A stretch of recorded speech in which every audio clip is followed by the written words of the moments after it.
Good afternoon, everyone. Do you know, I wrote a speech out here about 10 times, practiced it 25 times, and basically last night I had it down to a T. I didn't need any notes or anything like that, and well, the first speech just blew me away. So I always keep a backup. It's always good in life to have a backup and contingency plan. So I brought the speech with me, and due to feeling a little bit emotional now, I will go from the speech, if that's okay. So there's a lot of people in here who know me today. For those of you who don't, my name's Bobby. I've had the pleasure of knowing the groom here for 25 years, man and boy, which is probably one of the main reasons why he's asked me to come and say a few words today. I felt quite honoured, the truth be told. It's not often that you get to stand up and reflect and share some memories about a lifelong friend in front of a lovely audience like this, a lovely setting, on a special day like today, this couple's most special day. So where can I start? I can start about 25 years ago. Jamie and I were working in a factory called FCI, Fullerton Computer Industries. We pretty much hit it off right away. I think you'd agree with that, Jamie. Or if you don't, you can look at the mic, so I have. We started off talking about our love of movies and girlfriends. Well, being truthful, it was more along the lines of the fact of we loved the movies and we had a lack of girlfriends. But Jamie and I, being a resourceful pair, we decided we had a bit of a remedy to cure that problem. Rehearsals began in earnest, a pair of white matching jackets were bought, and karaoke's version of George Michael and Andrew Ridgeley quickly descended on every karaoke pub in Ayrshire.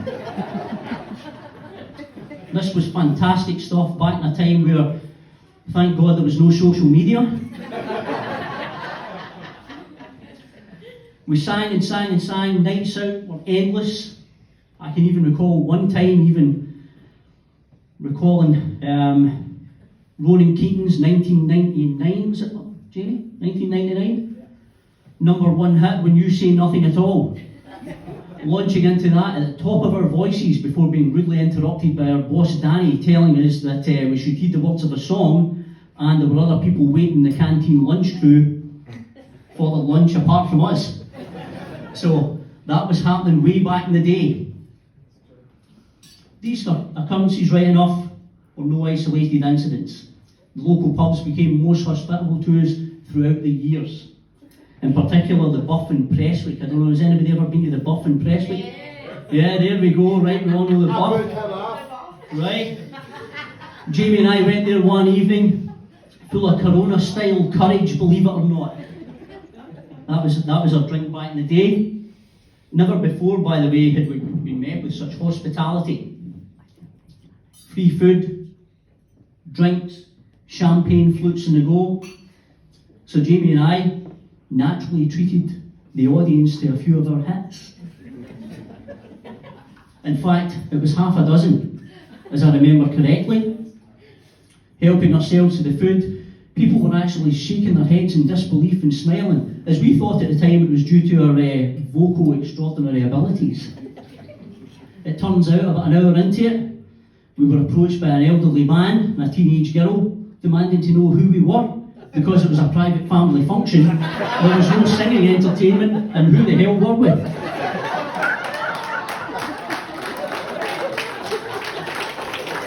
I know, that's a true story, believe it or not, and there'll be none of that today. We all know why we're here. I can recall many years ago as well meeting Carol for the first time, and a few months later sitting down with Jamie, and Jamie asking me what my opinion of her was.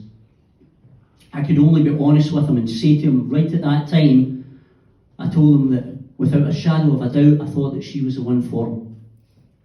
He was quite surprised at the time and asked me, how could I be so sure? I said, Jamie, the woman has very poor eyesight and the patience of a saint. It's true, Jamie. Read that conversation.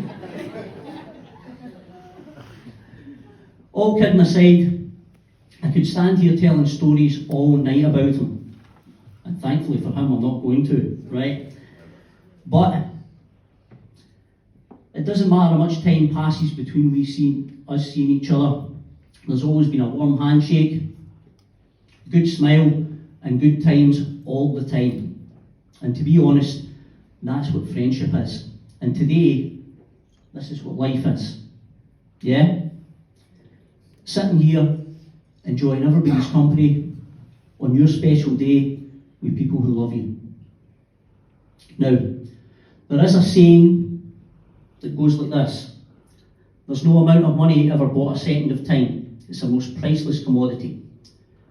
Carol's mum, Pam, never had the chance to meet Jamie, but I know for a fact she's looking down on you all today with immense pride. Proud of the amazing life and strong family unit that the two of you have forged together through your love for each other. You're not only a credit to yourselves and your beautiful daughters, but to everybody's lives you enrich. So without further ado, I'd like everybody to raise a glass and have a little toast to Mr. and Mrs. Shepherd.